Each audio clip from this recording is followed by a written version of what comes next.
The president just capped off a very busy day on the campaign trail, a huge, massive rally and crowd in Winston-Salem, North Carolina. Look at this crowd. Look at Winston-Salem tonight. Take a long look. Ask yourself, by the way, that's not all the video I wanted to show. How many people feel this way, you can run the other video, about the weak and the frail Joe Biden? Because earlier, the president also delivered a speech in Jupiter, Florida, where he was also met by massive crowds. Meanwhile, Joe Biden spent today in his basement bunker doing nothing as per usual. We'll have that video in a minute. Apparently, he needed the rest after a very rough weekend on the campaign trail. More weird gaffes, more strange statements, more constant confusion. He looked like a mass deer in the headlights. We're going to show you the very worst moments from this weekend of Joe Biden coming up. Plus, we're going to bring you a critical warning that the rest of the media mob won't tell you about, and that is mail-in voter fraud. It is real. This coming from a Democratic operative who organized and coordinated mail-in ballot voter fraud in many previous elections. And later, we have brand new disturbing video from this weekend's far-left riots. But first, we start with a very important observation about the 2020 race, 56 days from now. As we speak, there is nothing that I can otherwise describe as what is a sickening, sick, ugly alignment among so many of the powerful elitist groups in this country. You got the Democratic Party, they're 99.9%. You got weak Republicans, you know, the ones that always demanded if you're a conservative, you got to suck it up and support their rhino candidates, the ones they preferred. You have all the deep state bureaucrats that desperately want Trump out so they can return to their nefarious deeds. And the 99.9% of the mob in the media, 99.9%. Got the New York Times, Washington Post, all the print media for the most part, nearly every single solitary so-called cable news network, they're all fake news, every broadcast channel, ABC, NBC, CBS. Then you can add Hollywood snobs and elitists. Then you can add now many pro athletes.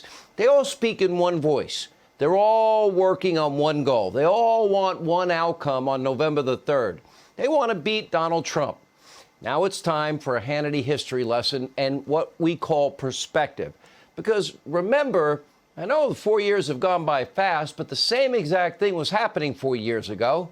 In 2016, same groups all aligned up against Donald Trump. They laughed at Donald Trump's campaign. They mocked him from running. They all made the prediction, ha ha, he can't win. Almost all of them said no chance of winning. They orchestrated then the biggest smear campaign in history. You might remember some of this. Donald Trump has been saying that he will run for president as a Republican, which is surprising since I just assumed he was running as a joke. Do it. Do it. Look at me. Do it. I will personally write you a campaign check now on behalf of this country, which does not want you to be president, but which badly wants you to run. This man has got some momentum, and we better be ready for the fact that he might be leading the Republican ticket. Next, I know you don't believe that, but I want to go on to write it down. Sorry to laugh. Which Republican candidate has the best chance of winning the general election? Of the declared ones right now, Donald Trump.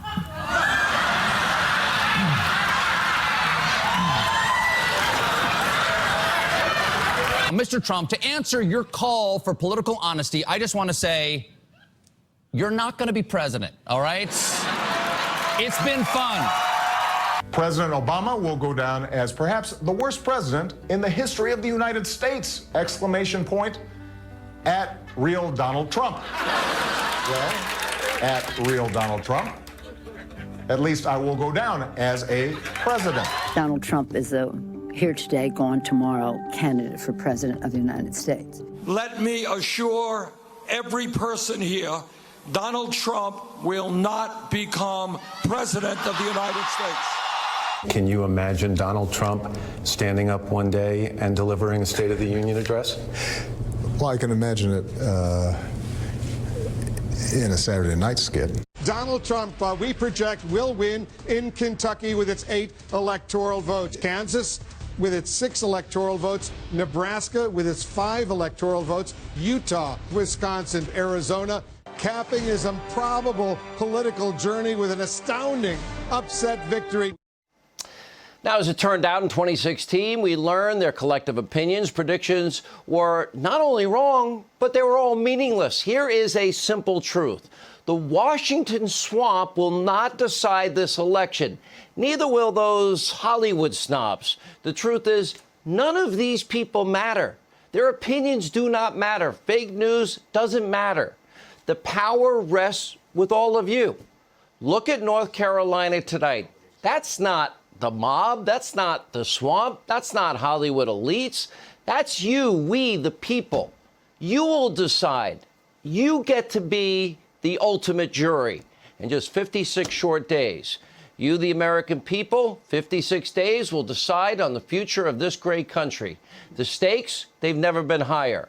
By the way, for informational purposes only, on Hannity.com, we have an interactive map that shows you everything you need to know about where to vote in your district. When do you get to register? When is the registration deadline? When does early voting start? When does it end? And so much more. Who's running for Congress? Is there a Senate race in your state? Make sure to check out Hannity.com for all the information and details that you could ever want.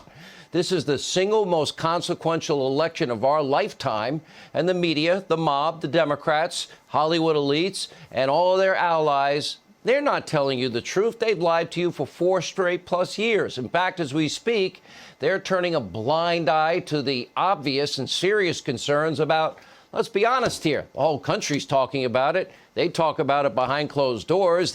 Democrats even tell me. Media mob people even tell me.